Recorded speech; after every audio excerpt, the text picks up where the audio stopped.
Hello, thanks for tuning in. This is Dan, and you're listening to the Spaceship Earth podcast. This is a little mini series experiment that I'm doing during the pandemic lockdown. This is episode 2 of what I'm calling Reflections from the Great Pause. About a week ago, I was sent a mail from a friend, Charlie Gladstone, who runs a podcast called The Mavericks, and he was asking 3 questions to contribute towards a remote podcast he was doing, and I sent him my answers via phone, and he's been putting them out over the last week. I'm on episode 7 if you are curious to hear what I said. Anyway, Charlie inspired me to do something similar, so I have been sending out emails to some friends and some previous guests on the show, and I've asked them 5 questions. I've sort of remixed Charlie's approach slightly. And those questions are: where are you and who are you with? What are you struggling with the most during these times? Are you doing anything that is bringing you joy in these times?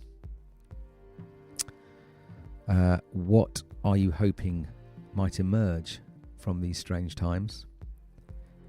What bits of getting back to normal do you hope will not return? And I've also offered up a chance to share anything. So that's it. And I have no real idea how or what was going to happen. And I've been getting some responses coming in. And I'm really grateful for what's come in. They're just really lovely, thoughtful, open, honest reflections from people, observations, feelings. And I decided I'm just going to stitch them together, 3 or 4 per episode, and get them out. Simple as that. No editing, just in their raw form.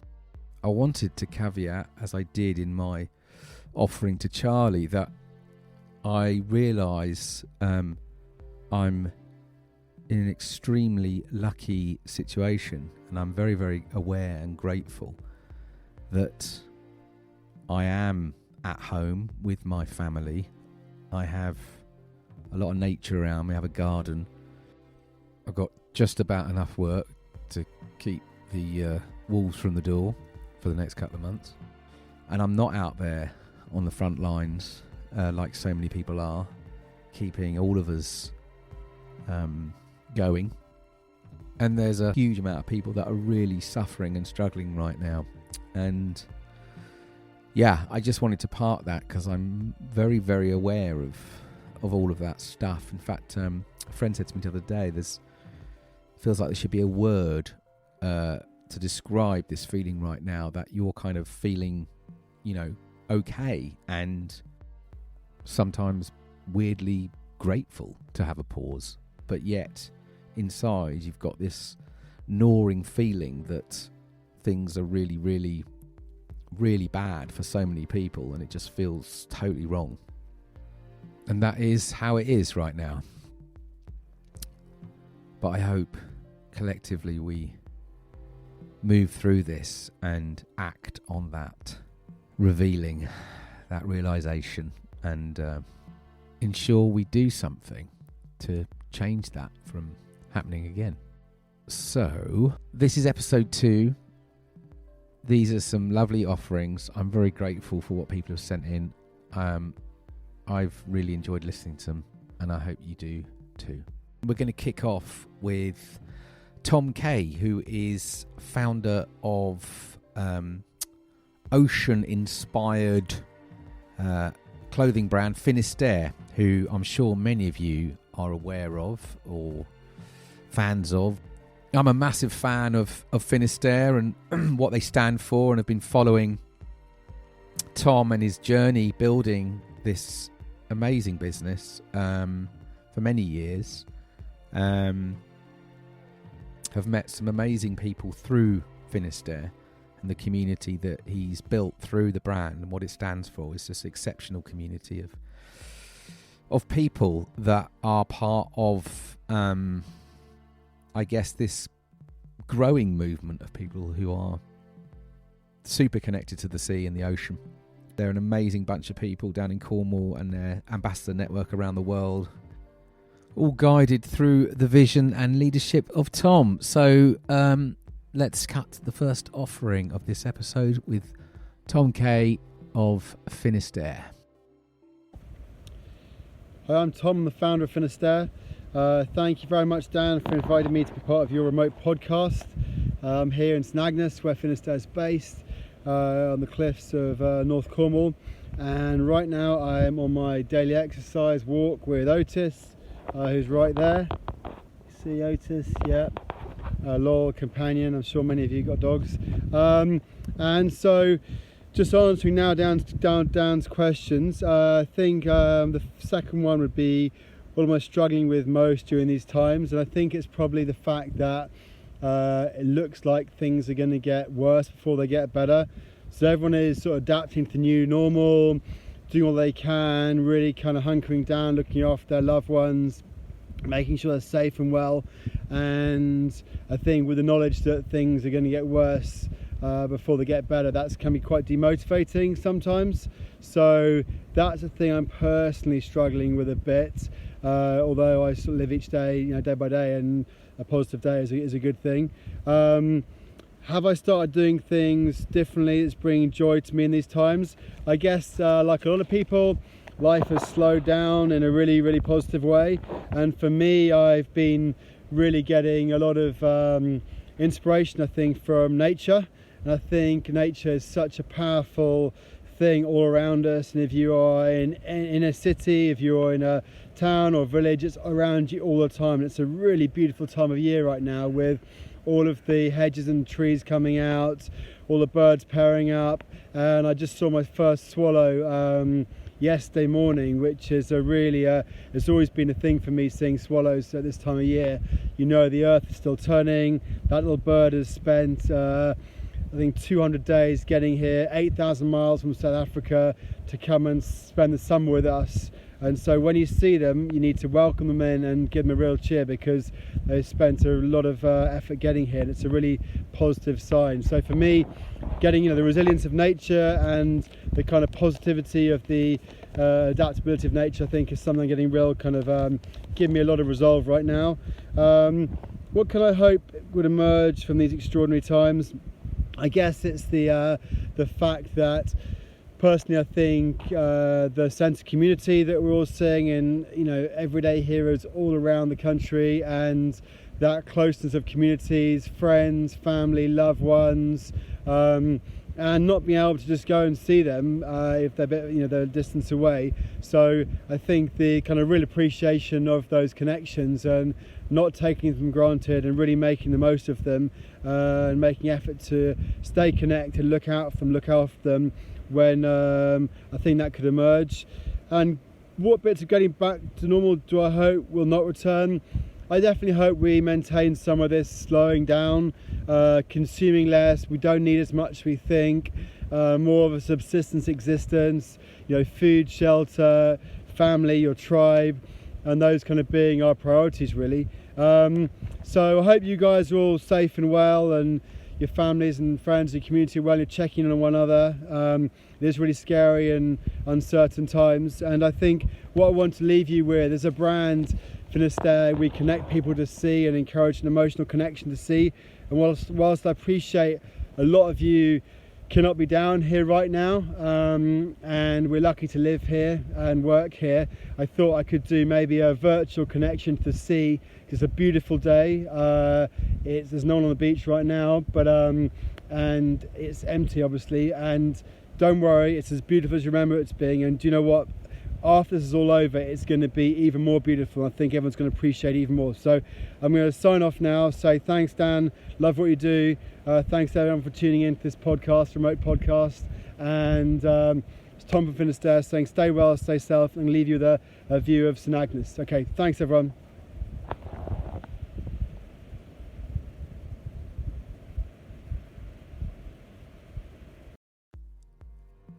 So last night I watched a documentary with my whole family, which is, not often like that. I'm sort of known as, Dad is known as the doc guy, not always the most popular film guy in the room in our house. But I managed to get my whole family to sit down and watch a film called The Biggest Little Farm. And if you haven't seen it, I highly recommend to watch it. It's beautiful, hope-filled, amazingly shot documentary. I don't really want to say what it's about, but it's about what could be, I think, right now. It's about the power, the healing power of getting our hands into soil and figuring out what we can do, even on a tiny micro level to a bigger level, of how we can regenerate the world through through stepping back and observing and listening and understanding how the whole natural system works, and the power of diversity and the power of just, experimenting and connecting and looking for relationships in everything. And it's about food and growing and plants and animals and creatures and beauty and vulnerability and going with energy and flow and intuition and all that great stuff. And it's wicked. So yeah, if you've got some time on your hands, it's on YouTube. You can pay, it's like $2.99 or something. It's so worth watching. The Biggest Little Farm, absolutely beautiful. So my next contribution is coming from Lucy von Sturmer, who I met Lucy a couple of months ago. Well, I met her online a few more months ago, but I actually met her. She's based out in Amsterdam. And she is, she is got an enormous amount of energy, Lucy, and is doing amazing things in the world. So her and her partner Jess run an agency in Amsterdam called the HumbleBrag, creating impacts, positive impacts in the world through thought leadership. And they do that through working with all kinds of organisations and people to kind of use the power of ideas, opinions and creativity to challenge the status quo that we exist in and create positive impact. Sounds quite needed right now, right? Yeah. So they're doing that and doing that brilliantly. And also, I first connected with Lucy last year when she was responsible for sort of kickstarting, catalysing a movement in Amsterdam called Creatives for Climate, which again, in response to Extinction Rebellion's challenge to the sort of advertising creative industries, which I've documented in a previous podcast last summer. She's basically galvanised, her and her partner Jess and others and a whole crew of them that have come together, really sort of kickstarted a big positive disturbance in the creative sectors in Amsterdam and Holland. And I actually went out there a couple of months ago when you could travel. Remember those days? To talk at one of their evening events. And yeah, Lucy's like dynamo, extraordinary energy and working across all kinds of networks and trying to connect people to really make amazing things happen in the world. Massively motivated, massively driven. Really feel privileged to have connected with Lucy and Jess and all the crew out there. So check her out, thehumblebrag.co and Creatives for Climate in Amsterdam, and you'll find a load of the stuff they are up to. So yeah, let's cut to Lucy von Sturmer. Where are you right now and who are you with? I'm in Amsterdam. I'm sitting I'm facing my kitchen. I'm sitting in the sun on my kitchen table, and my husband is in the studio working on his own business. What are you struggling with the most during these days? Fear probably is the thing that I'm struggling the most with. The reality sometimes of that fear, so going out into the streets and seeing a totally new world when we do go out to get food, for example.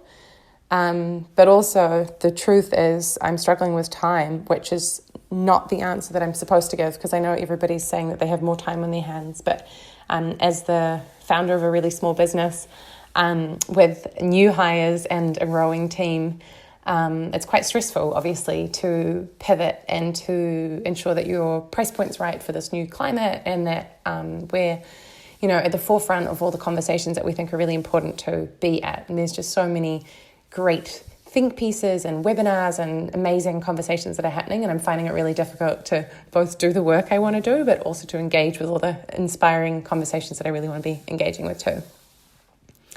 3, have you started discovering, always done something that is bringing you joy in these times? I've started cooking every day for lunch, which is really nice because obviously, like many people, I used to have a sad sandwich every day for lunch. So I think just nurturing myself and having slower rituals around the things that matter and just make you happy has been really nice. And I think working from home has certainly enabled me to follow my own natural rhythm more. So for example, if I'm jumping from task to task, but I don't feel like I can necessarily bring all the energy that I need to, rather than having another coffee, I might just go and have a nap, or I might go and sit outside. So I think that the slowing down has enabled me to get in touch with the natural rhythms of myself more, which is nice. What are you hoping could emerge from these extraordinary times? Wouldn't it be amazing if what happened post-corona was a reset in society in terms of what's important and valued?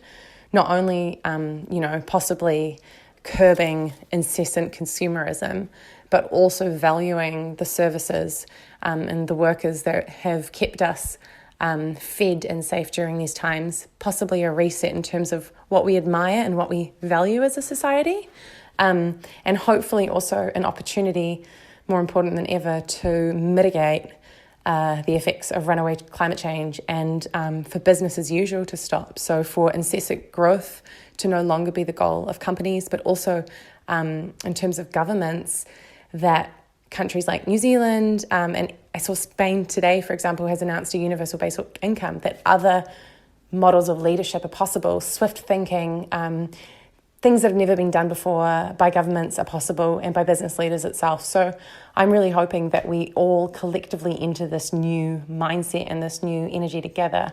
And I think that had we not been forced to stay inside and go to our rooms basically for multiple months, nothing would have shaken us out of continuing business as usual, quite like the coronavirus. So the next question is, what bits of getting back to normal do you hope will not return? I've said it before, but I think that the people that got us into this mess are not going to get us out of this mess, which means that old mindsets, old types of leaders, old types of leadership, I hope will no longer prevail, and that new voices and new types of leadership, empathetic leadership, leading from behind, nurturing leadership will prevail. And that also means possibly a reset in terms of what is the purpose of a company, or what is the role of government. So I'm hoping that new voices emerge, and that older models of leadership, and also the hierarchical, typical patriarchal models cease to be so prevalent, dare I say that. And then anything you want to share with others right now, e.g. a project, a poem, songbook, action word, story, whatever you like.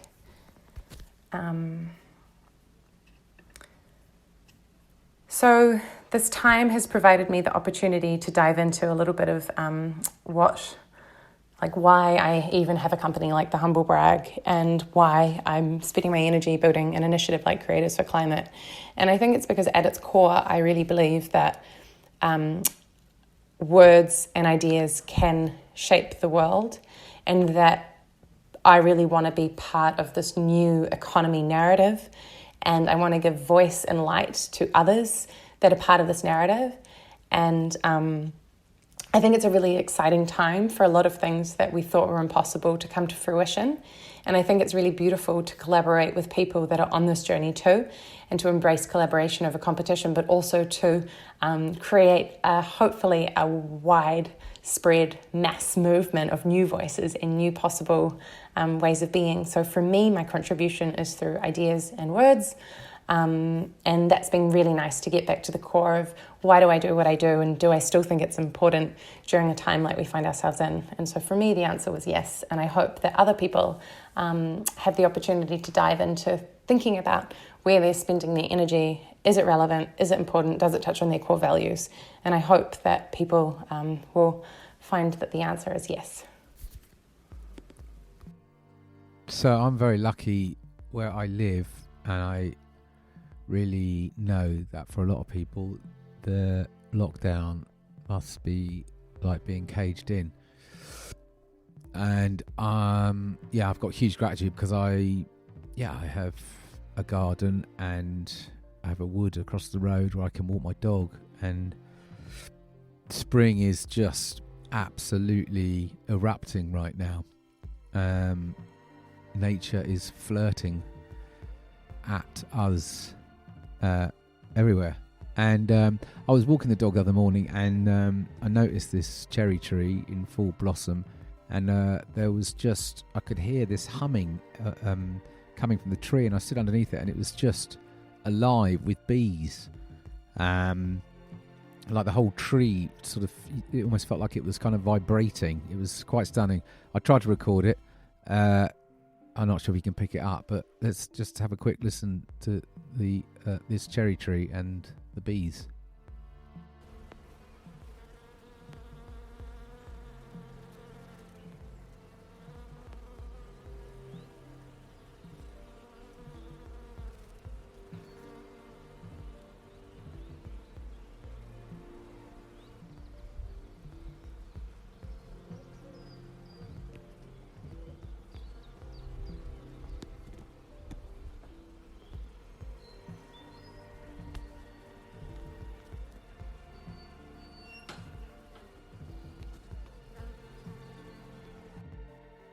Well, I'm probably not going to make BBC wildlife sound recording kind of levels of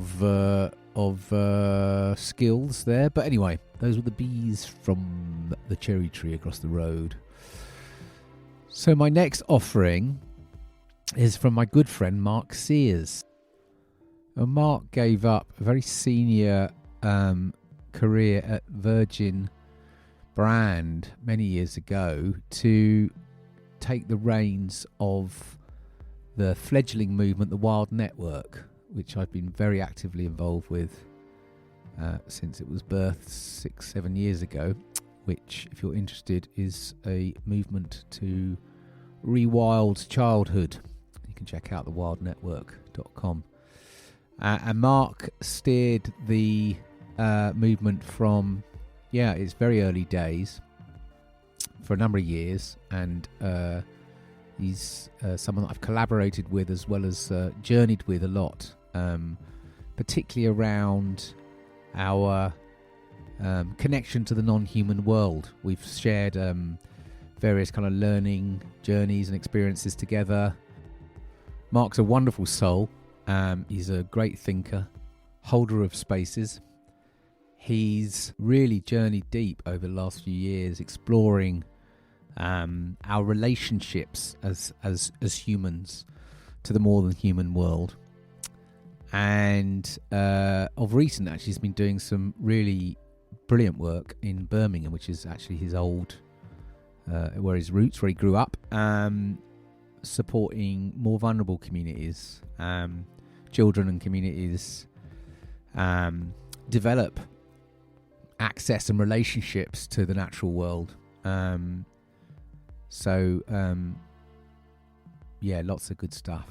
And he writes poems and stories, and has a lot of beautiful energy, Mark. So I'm gonna cut now to my next offering, which is from Mark Sears. Enjoy. Hey, Dan. It's Mark here. Thank you for inviting me to respond to your questions that you posed about this time. So I've actually taken myself off for a cheeky little sit spot out just near to my home, which is part of my answer to your first question about where am I right now and who am I with. So right now, this very second, I'm alone, surrounded just by the kind of glory of this spring afternoon in the Dart Valley in Devon. And that's where I live, a little village called Staverton, which is in the Dart Valley in South Devon. And in these strange times, I'm holed up here, or down here in the valley with my wife and 2 children who are 9 and 5. So we're kind of sitting it out, as we all are, and just trying to make sense of it all, and, well, not even make sense of it all, just sort of live into it and breathe into it. But really grateful to live in such an extraordinary place. All the gratitude in the world, really, for kind of being able to hide out here. It feels like we're insulated from so many of the kind of really dark happenings that are kind of going on out there. Just trying to appreciate spring, and that's why I've kind of come out really to record this out in my sit spot that I try to visit frequently, really, just to kind of bear witness to the kind of ever changingness of spring, which is kind of happening even though we're stopping. It's all carrying on. So that's where I am now. And that's a partridge. No, it's not a pheasant, a female pheasant. It scared the life out of me. Oh my God, I jumped a mile. There we go. So what am I struggling most with during these times, other than my anxiety when I'm ambushed by a pheasant? I guess, like so many of us, I'm feeling really the pressure of, I'm calling it being zoomed out. I feel like we're doing all that we can structurally to kind of replicate a kind of busyness that comes from travelling everywhere and kind of connecting in a physical format with, trying to replicate it almost in its entirety by internet forms of communication. So Zoom and Google Hangouts and all the other stuff. And so I'm feeling really zoomed out. I'm feeling like I really so much of it is useful in a connection point of view, and I can really see its value. Also, really struggling with it, almost feeling like it's become a default. We must replace everything that we had in the former, if you like, in our former lives with this virtual sense of connecting, and I think it needs to be done with a little bit more intelligence than that. I think there's the sense that I'm struggling with, and I feel it myself, and I certainly see it in others, this sense of being afraid to stop, really, and sort of really leaning into this kind of uncertainty and this kind of invitation that I think we've been given to stop, to like really rest into this and kind of unlearn so much of what we've that we've just grown to feel is normal, and it feels like there's a real uncertainty. On one hand, really wanting to kind of unlearn, breathe into this uncertainty, create space, and on the other hand, it's like let's just carry on, let's just connect, let's do a Zoom, let's do, let's all hang out on WhatsApp together, and it's just I don't know. There's a tension. I know David White talks about that tension as almost like a conversation between those two opposites, and I'm really feeling that conversation, that tension between, should I really be connecting here, or should I just be creating space? So that's hard because we've never done that before. So just working how to navigate that without a guidebook for that has been a good one, but it's been a struggle at times, and I'm feeling it today. I'm feeling like I've spent far too much time on the internet trying to connect rather than just leaning into the space that's opened up. So what's giving me joy? Well, so much actually, and it's really weird because there's so much that's giving me grief and giving me grief or opening me into grief. But there's joy too, and I like that word, joy. And I think one of the things that I'm really finding time for is to do this simple practice of the sit spot.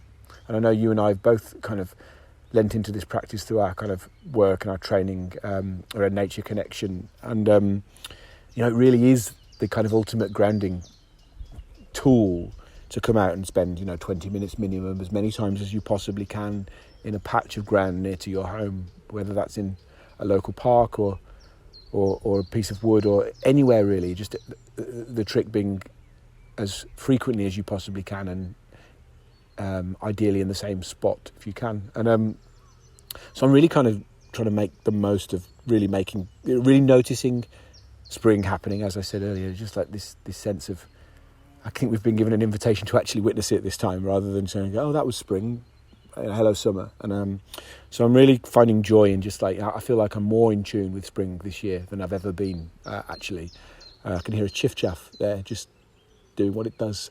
And just really, I felt like I noticed the chiff-chaffs arriving in a wave a few weeks back, and the swallows just over the last couple of days in a way that I've never really done before. So I'm finding deep joy in that, actually. I think as well, I don't know whether this is a joy or just an appreciation of some of the practices that, again, I know you and I have both delved into together, Dan, and it's the some of the Joanna Macy work, the work that reconnects, and her sort of book Active Hope. And I've been leaning into that a little bit in some of the work that I've been lucky enough to carry on with, and just in some of the conversations I've had with friends and family about how we can use that process just to guide us into some deeper conversations around this time. So the Active Hope process, where you start with gratitude, always with gratitude, to really pay attention to that we're grateful for. But from that gratitude, you then go into honouring our pain for the world, and just really naming and really leaning into all of the emotions that come up when we start to really notice all that we've lost, all that we're grieving for in the world, and how that makes us feel, and really kind of allowing that emotion into our everyday conversations. And it's only from then that you move into the third stage, that you see with new eyes. So once you start to see yourselves as you pay witness and bear witness to your grief and your pain, that you can then start to see your interconnectedness. And it's that seeing with new eyes, which is the third stage, the stage that then leads us into the fourth stage, which is to take action. And I'm increasingly seeing that as kind of micro actions that make up a big action. And at one stage I kind of thought, this is one big thing that I'm going to do as a result of leaning into all this pain for the world, and I'm going to take this one big action. And I think the idea of the work that reconnects is you keep on going around the circle, you keep on going around, you keep on being grateful, you keep on honouring your pain for the world, you keep on seeing with new eyes, and you keep on taking action. It's that kind of perpetual kind of moving around that circle that is the power. And I'm really seeing more and more people that are kind of opening up to, whether it's the work that reconnects or something similar that just opens us up into this deeper way of being with ourselves. And I think the final thing I want to mention that gives me joy is just seeing, I guess, the community-led responses that are happening out there. I'm lucky enough to work with an organisation in Birmingham who have completely repurposed their whole organisation to be providing service to the most vulnerable people through this crisis. Whether that's giving food, whether that's a befriending service, to make sure that people who are isolated don't feel lonely and are getting the support they need. And that's in Birmingham, and that's just a coalition of a bunch of organisations doing that. And I know it's not unique to Birmingham, and it's happening in small scales across villages, towns and cities. And it's just like the human scale response to this is extraordinary, and the power of humans to come together is amazing. And I sort of wish it wasn't crisis that caused it to happen, but it has, and it gives me hope for the future. But it's like, how do we kind of learn from it? And as we move out of this, how do we keep in place these kind of local structures of support, and I guess love for one another, that becomes the really interesting thing. And I guess that's a neat segue into the fourth question that you posed around what we hope might emerge from this. And I guess leading on from what I was speaking about, the work that reconnects and the Active Hope process, but I think I'd love to come out of this spaces where we continue to allow human emotions to be allowed. So, we don't go back to a place where in our work environment and in our communities that we're kind of dead to that pain, because, we're going to come out of this there's going to be even more grief around. People are going to be experiencing loss. People have already experienced loss that I know, that I'm sure that you know. And so we're going to be operating out of even more trauma than we were before. But I really hope that out of it we can come to a place where we can own it and name it, and that we move away from this narrative. And I feel it very strongly around, Boris Johnson being in hospital. He's a fighter. He'll pull through. We can beat this thing together, and that we can just start to change that narrative. So, again, if we're seeing that everything's interconnected, we can't beat stuff because it is us, and and this language of this very domineering language, that we can just start to change the way we speak about things, to change the way we act about things, to actually recognise our interconnectedness, that we can recognise our humanity in all of it.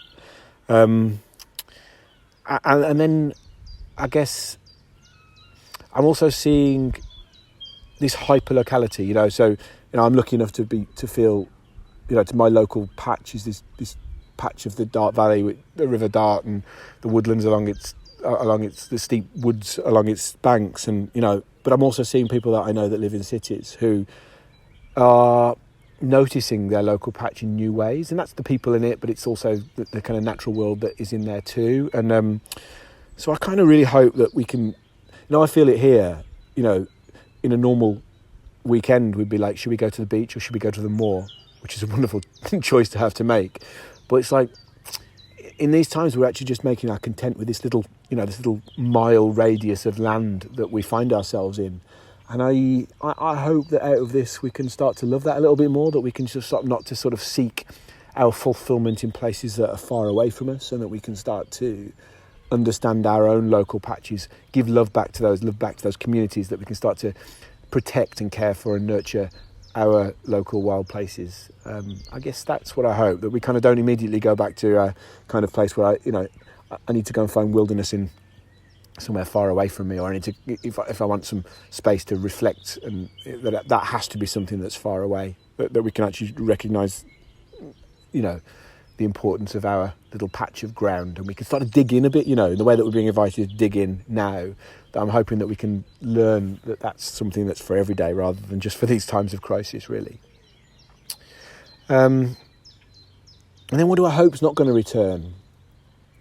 Well, I hope we're not going to go back to this kind of busyness and rushing around. I'm really enjoying not running around for trains and between meetings and meetups in places far away from here.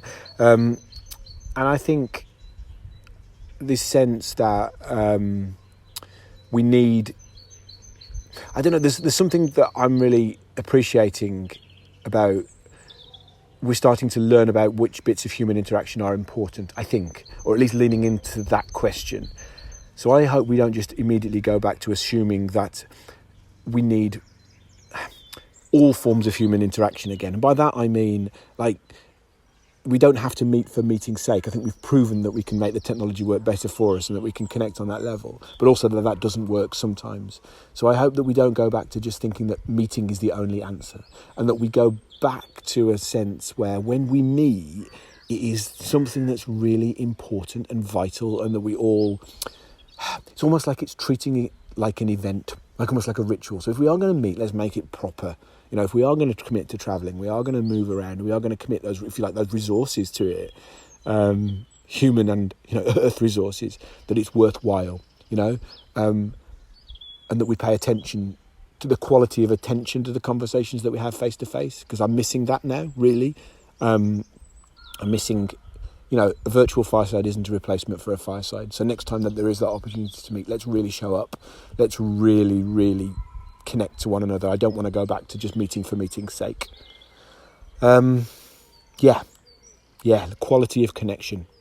Let's not go back to quantity of connection. So what else do I want to share? Well, there's a couple of bits actually that's really alive for me at the moment, and firstly is just sort of, and I know it's something that you and I have both kind of lent into over the years, Dan, and it's kind of big old myth and story, and Martin Shaw is somebody that we've both kind of experienced along our journeys, and he's doing some stories that are sort of billed as stories for kids on his Facebook page at the moment, and I don't think they're necessarily for kids, they're for all of us really, and they're kind of these short but really powerful myths, and I think sometimes we can think of this time of crisis as something that is it's only us that's experiencing, that this is truly unique. And of course it's unique in exactly this circumstance, but actually when you start to lean into a bigger sense of human time and earth time, you can start to see it. This is part of a bigger pattern of happening, and there's a deeper root to all of this, and I'm finding that really helpful. So I'm really enjoying kind of leaning into my own sort of story bag, but also listening to Martin's and others, and just sort of really just giving a long time view of this, rather than this has just been happening for the last 6 weeks. So that's something important for me. But I also wanted to share something, and there's a kind of poet that I guess more than anyone speaks to me pretty much all the time. If I'm feeling something, if I reach for one of John O'Donoghue's poems, he's the one that can kind of really land it for me. He almost seems to have an answer in his poems for whatever I'm feeling. And this morning I stumbled across a poem that I've read before, and it just seems to really work for now. And so I wanted to share it with you, if I may. And it's called "For One Who Is Exhausted." And I think it speaks to us as individuals, but possibly as a society too. So I wanted to share that, if I may. And it goes a little bit like this. You have travelled too fast over false ground. Now your soul has come to take you back. Take refuge in your senses. Open up to all the small miracles you rushed through. Become inclined to watch the way of rain when it falls slow and free. Imitate the habit of twilight, taking time to open the well of colour that fostered the brightness of day. Draw alongside the silence of stone until its calmness can claim you. Be excessively gentle with yourself. Stay clear of those vexed in spirit. Learn to linger around someone of ease who feels they have all the time in the world. Gradually, you will return to yourself, having learnt a new respect for your heart and the joy that dwells deep within slow time. So I keep coming back to that line. It's probably the line that I use most on myself at the moment, and with others that I speak to. Be excessively gentle with yourself. Be excessively gentle with yourself. Just feels like the call for these days. So I think I better leave it there and get back to my chiff-chaffs and my wrens. And thank you for inviting me to share this with you. And let's just all enjoy as much as we possibly can amongst the uncertainty and the pain and the grief and the sadness. Let's just enjoy nature, having it a little bit of its spring party. It feels like that right now. So big love to you, my friend, and hope to see you around a real fireside very soon. Bye-bye. So I'm going to call it there. That was episode 2, Reflections from the Great Pause, this little mini-series experiment from the Spaceship Earth. I hope you enjoyed listening to those offerings, and thanks so much for listening, and take good care out there. I'm going to attempt to get another episode out within the next 24 hours. But I am camping out in the garden with my youngest daughter tonight, so I have no idea what tomorrow brings.